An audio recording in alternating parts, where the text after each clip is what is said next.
ஒவ்வொரு நாளும் ஒவ்வொரு விடயங்கள் பற்றி பேசுகின்ற எங்களுடைய இந்த ஆன்மீக கருத்துக்களை விளக்குகின்ற நிகழ்ச்சியிலே குறிப்பாக ஒவ்வொரு விடயங்களையும் சில ஆதாரங்களினை கொண்டு நாங்கள் விளக்கங்களை தந்து வருகின்றோம். இந்த ஆதாரங்கள் உங்களுக்கு நிரூபிக்கப்படுகின்ற இந்த காலகட்டத்தில், அதாவது குறிப்பாக நிறைய நாட்கள் உங்களோடு பேசியிருக்கிறோம். இவ்வாறு வருகின்ற பொழுது எங்களுடைய நேர்களுக்கு அல்லது இதனை பார்வையிடக்கூடிய உங்களுக்கு எழுந்த ஒரு சந்தேகத்தினையே நான் இப்பொழுது கேட்கப் போகிறேன். குறிப்பாக இந்த ஆதாரங்களை நாங்கள் சொல்லுகின்ற பொழுது எந்த நூல் அல்லது எந்த ஆதாரம் எங்களுடைய சமயம் சார்ந்த ஆதாரம், குறிப்பாக நிறைய நூல்கள் இருக்கின்றன அல்லது காவியங்கள் இருக்கின்றன.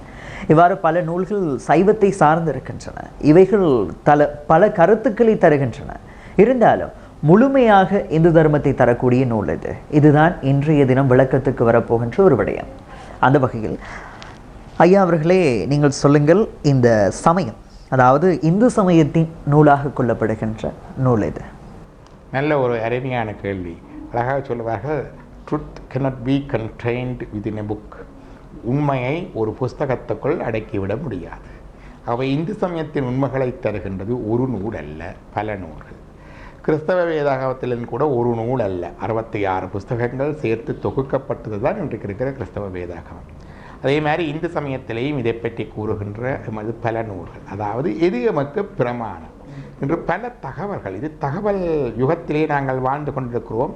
எந்த தகவலும் ஒரு சிறிய மின்னஞ்சல் அல்லது ஒரு முகப்புஸ்தகம் அல்லது ஒரு தொலைபேசி அல்லது வாட்ஸ்அப் அல்லது வைபர், இப்படிப்பட்ட பல விடயங்களூடாக பல தகவல்கள் உலகின் ஒரு கோடியிலிருந்து மறு கோடிக்கு இலகுவாக சென்றடையக்கூடிய தகவல் யுகத்திலே இருக்கின்றோம். இந்த தகவல்களிலே எமது சமய ஆன்மீக மரபுகள் சவல்கள் நிறைய அடங்கி இருக்கின்றன. இவற்றிலே எதை கொள்ளுவது, எதை நம்புவது, எதை விடுவது என்ற கேள்வி எல்லோருக்கும் உள்ளது. பொதுவாக எந்த தகவல் எங்கே இருந்து வந்தாலும், யார் எதை சொன்னாலும், இவர் எங்கே இருந்து சொல்லுகின்றார் என்று கேட்டுக்கொள்ள வேண்டும். நான் அநேகமாக சொல்லுகின்ற பதில்களிலே எமது சில நூல்களுடைய ஆதாரங்களை நான் இது குறித்திட்டு வருவதை கவனித்திருப்பீர்கள்.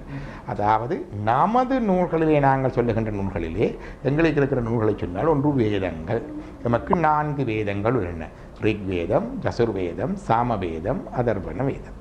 அதே மாதிரி இந்த வேதங்களுடைய பகுதியாக அதன் வேதத்தினுடைய ஞான காண்டமாகிய உபநிடதங்கள் உள்ளன.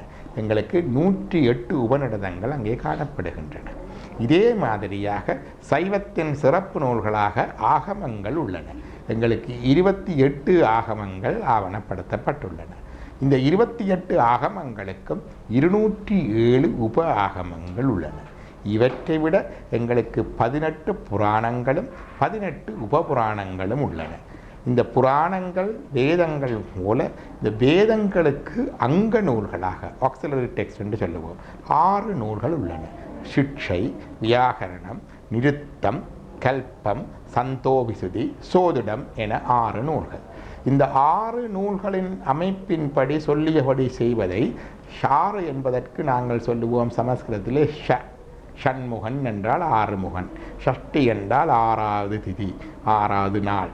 அதே மாதிரி இந்த 6 அங்க நூல்களின்படி நடக்கின்ற செய்கின்ற காரியங்களைத்தான் நாங்கள் ஷடங்கு என்று சொல்லுகிறோம். ஷடாங்க நூல்களின்படி நடத்தப்படுவது சடங்கு. இப்போ இந்த விளக்கத்தை தெளிவாக விளங்கிக் கொள்ளுகின்றோம்.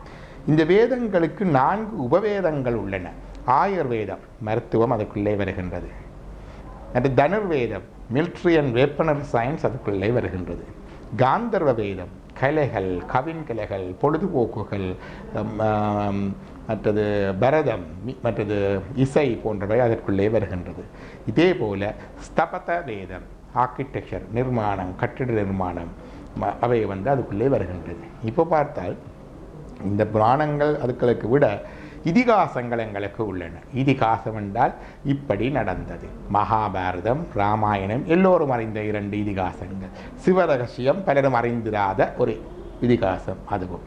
இந்த வேதங்கள், ஆகமங்கள், உபநிடதங்கள், புராணங்கள், இதிகாசங்கள் இவை எல்லாவற்றையும் தாண்டி தமிழிலே எமக்கு 12 திருமுறைகள் விளங்குகின்றன. தேவார, திருவாசகங்கள், பெரிய புராணம் உட்பட 12 திருமுறைகள் விளங்குகின்றன.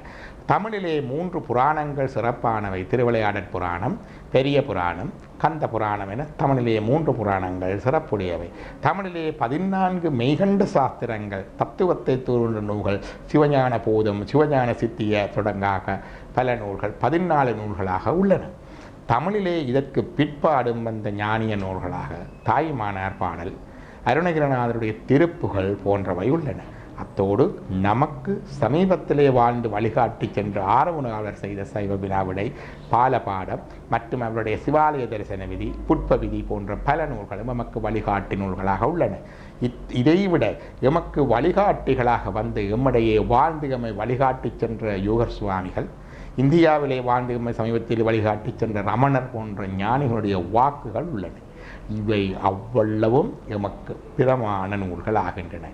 இந்த நூல்களிலிருந்து சொல்லப்பட்ட இவற்றையும் நாங்கள் ஏற்றுக்கொள்ளுவோம்.